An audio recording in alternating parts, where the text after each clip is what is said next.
বলতো আয়না, আমার মতো সুন্দরী কেউ কি আছে আর? আছি তো, তোরই সতীনের মেয়ে স্নো হোয়াইট।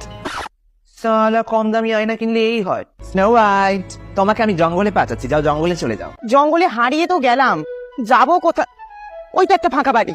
এবার তো বল কে সুন্দরী? বলছি তো স্নো হোয়াইট, মরেনিও বেঁচে আছে। সালা কুত্তার জানতো। আমাকেই যেতে হবে এবার। এই নে তোর জন্য আপেল এনেছি, অনেক টাকা কিলো, কেন? তুমি আমার জন্য আপেল এনেছো, আমার ফেভারিট। কে তুই?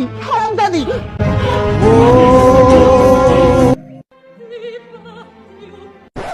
তোমার মুখের গন্ধে আমি উঠে পড়েছি। ব্রাশ টাশ করো না নাকি? কোলটা দিয়ে দাঁত মাজবে। Excuse you. তুই এখনো মরিসনি? মা, আমার আপেলের দামটা চলে গেল বেকার বেকার।